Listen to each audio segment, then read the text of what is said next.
Hello again, and welcome to another episode.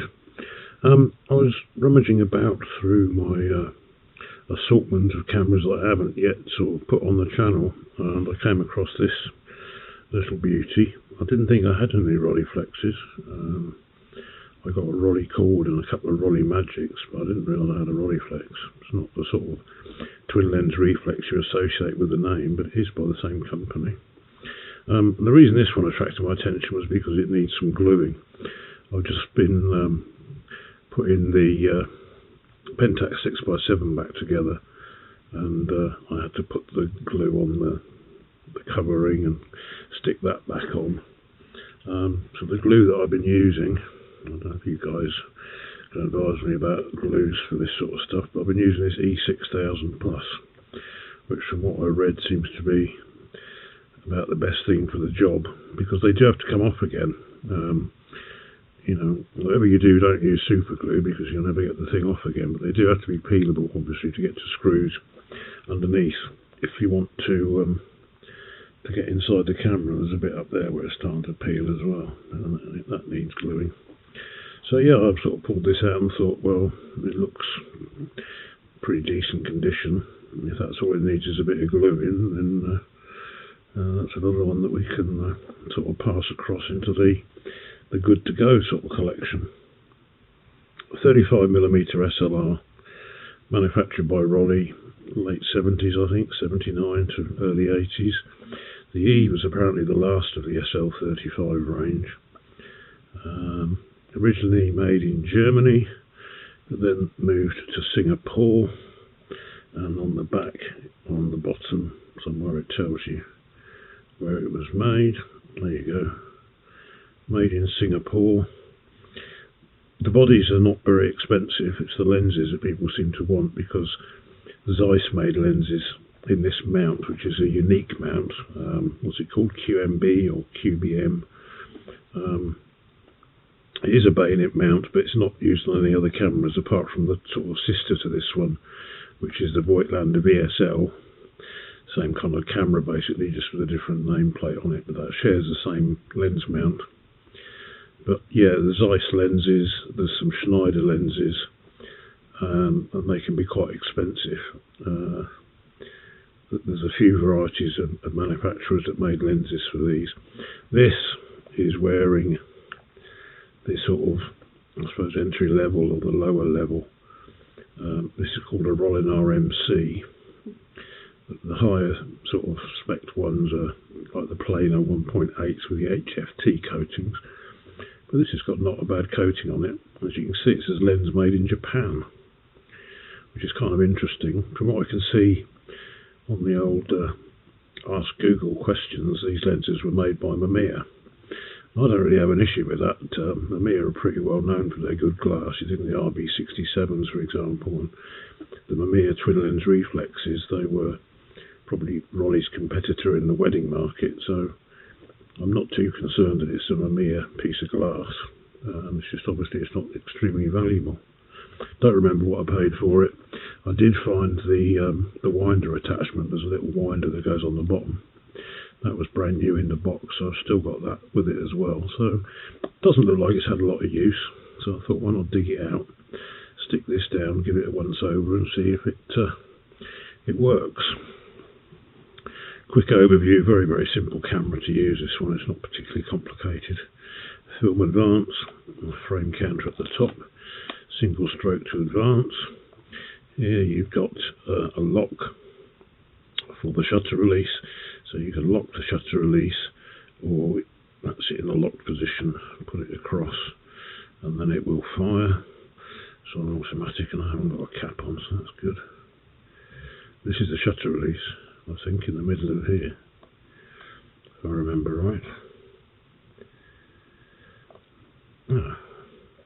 Battery check.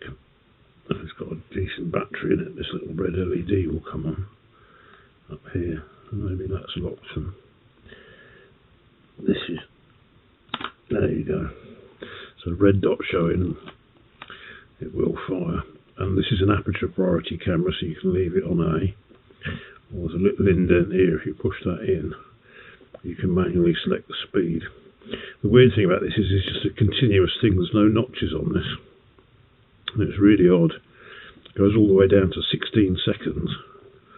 So that's 16 seconds, and then it counts down in seconds until you get to 1 second. And that's a half, a quarter, an eighth, etc., 30th. I don't really know why that's highlighted in yellow, because the X-sync speed for flash is 125. So I guess they're sort of saying, well, these are going to be in the area where maybe you're going to get camera shake. But I quite like aperture priority, so you can just move it round to that. It's got the B setting as well. It's got X, which is going to be the 125th of a second, and then it's got A, so you just leave it on A really.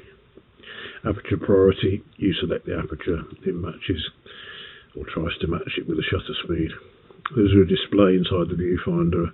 There's a scale on the left hand side of shutter speeds, and LEDs light up, because early 80s LEDs tended to take over from the meter with a plus and the minus on it.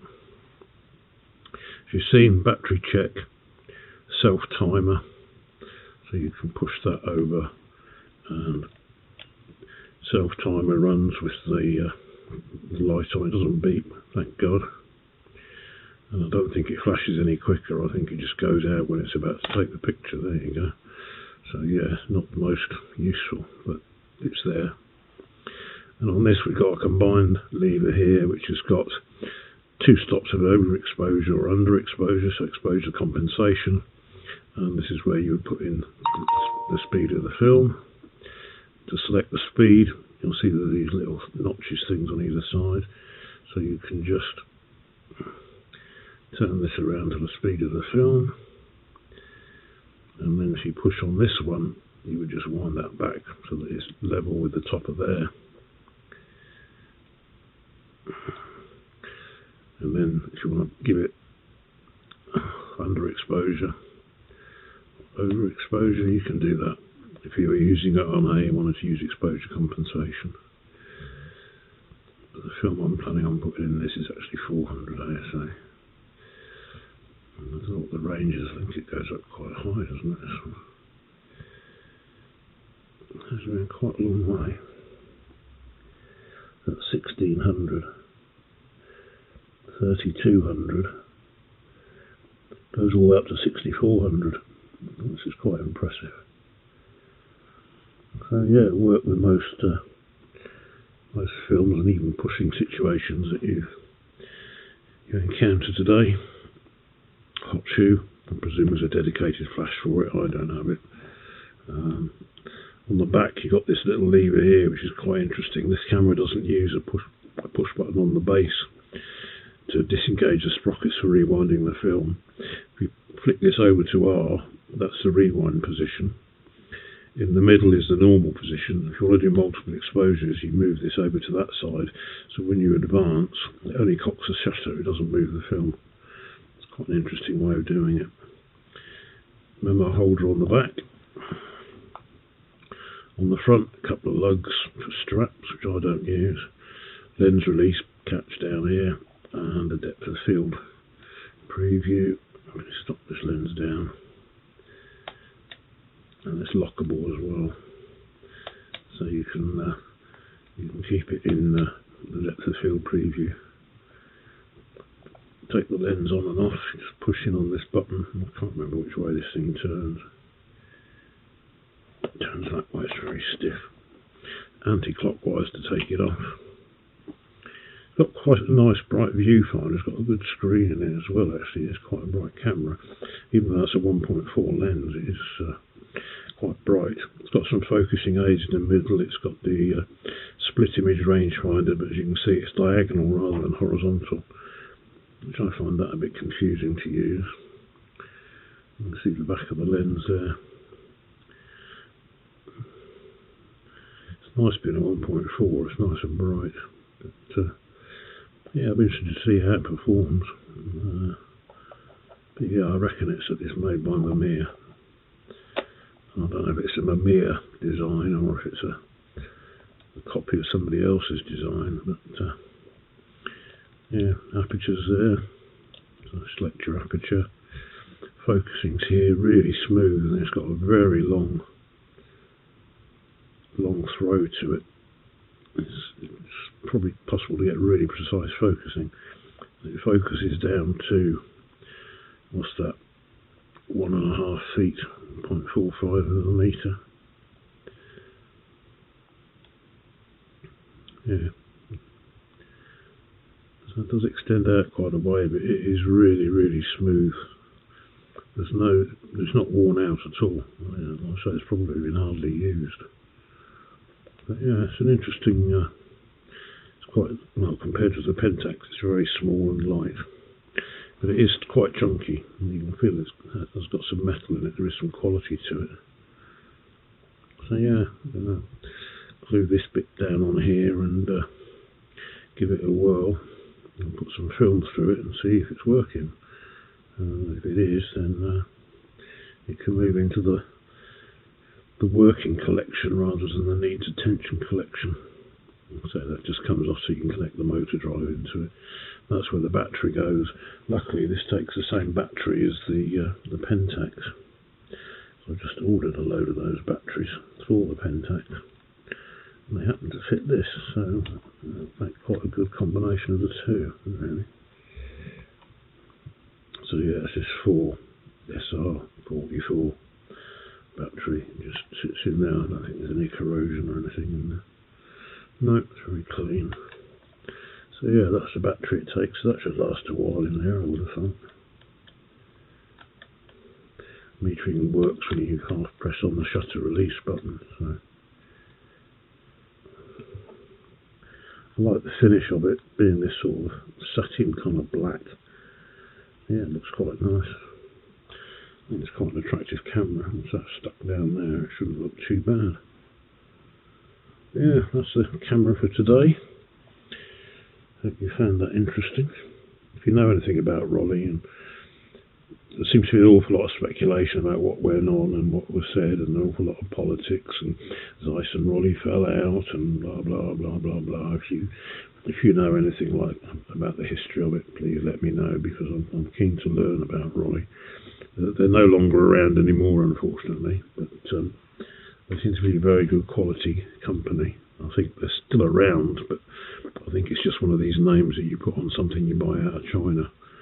It's just a trading name rather than an actual company that employs people anymore. So yeah, that's it covered. Very simple, very quick, short video today. Thanks very much for watching. Hope you've enjoyed. Comments, questions, queries, anything you like down in the comments. I do read most of them. Well, now I'm back, I'm certainly reading all of them.